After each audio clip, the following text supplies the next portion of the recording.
get to meet and do one of these movement practices with a group of, was it 25 other ladies? And it kind of revolutionized my idea of what these modern motherhood circles could be, because it was this combination of gentle movement paired with really thoughtful kind of like motherhood chat. And I guess I'm curious, like, what was kind of the inspiration behind creating this new type of getting together with women? Because it's different. It is different, but it's evolved a lot. So MamaCore was created as just a movement practice.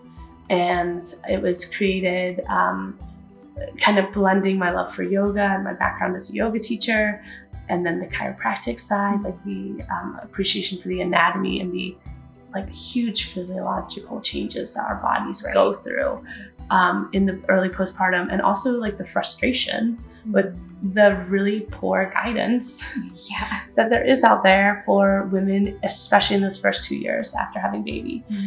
So the blend of all that and going through it myself really pushed me into this like discovery mode of trying to pull from all the areas that I felt like I had this hunch that would provide some sort of solution or some sort of safe practice that could heal my body in a way that like felt really nurturing. Because that's the thing. I think a lot of the exercise we do postpartum, it depends on your mindset, but for so many of us, like if you're not conscious of it, you naturally adapt the mindset of our culture, which is like, just burn it all off. Like get back to how you were. Like get your pre-baby body back or lose the baby. Like, and that is just so, for one, like that breaks our body down. Right. In a time when we really need to be like built back up. But it's also so masculine. And I have always been really sensitive to that. And I feel like in the motherhood, the early stages of postpartum, like that is when like that feminine energy just is so necessary for healing. Would you say that you're usually stuck in the masculine, so coming back to that feminine is hard to do? Yeah, for me. Yeah, me too. I mean, for sure.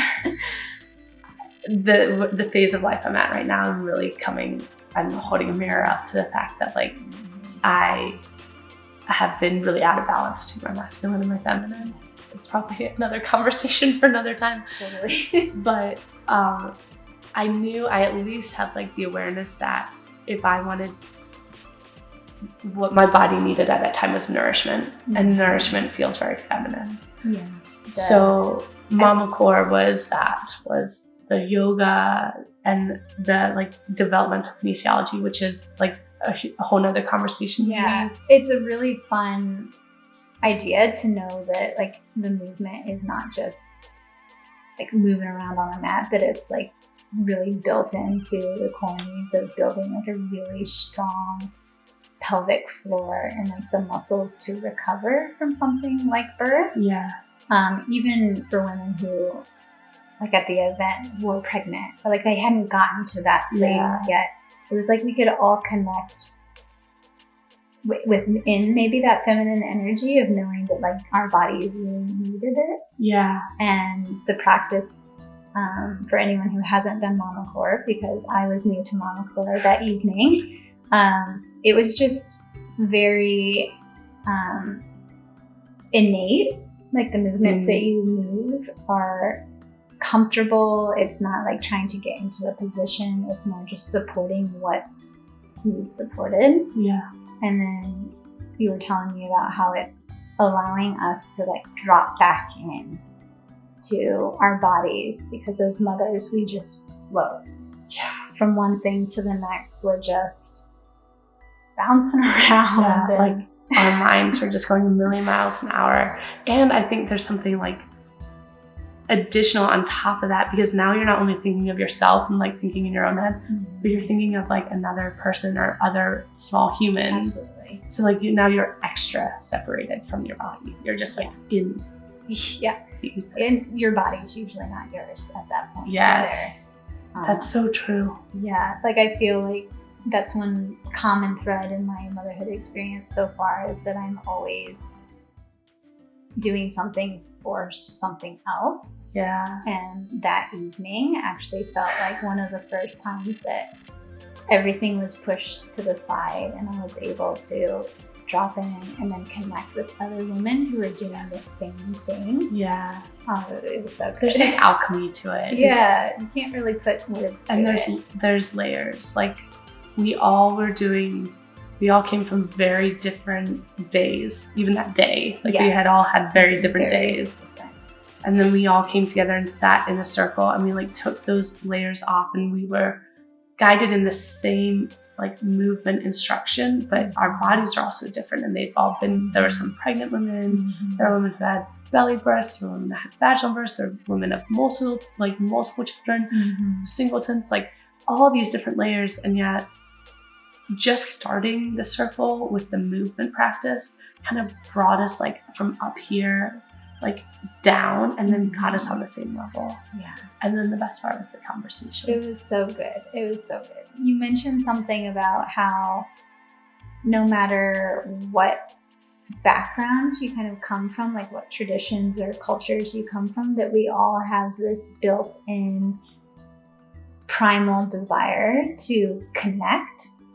And you use the example of not necessarily coming from a culture that's rooted in a very specific like postpartum tradition, like the sitting in periods in China or the closing of the bone ceremonies in Mexico, but that you had a really strong matriarch in your family. And that stuck with me because I think it's something that all of us can relate to, whether or not our background supports the postpartum period or not. Like we all support our matriarchs and like revere them.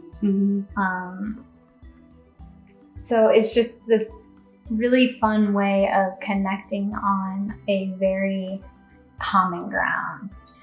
You know, like mothering the mother doesn't have to be this elaborate practice. You know, it's these very simple acts of like honoring and like celebrating someone for who they are and where they're at. Yeah, and celebrating yourself too. Yeah. Because unfortunately, like we are all we have the same biology as our great-great-great-great-great-grandmothers. And if you trace that all the way back, our great-great-great-great-great-grandmothers were probably part of a tradition and a lineage that had some sort of practice in place to mother the mother or to nourish her during the postpartum.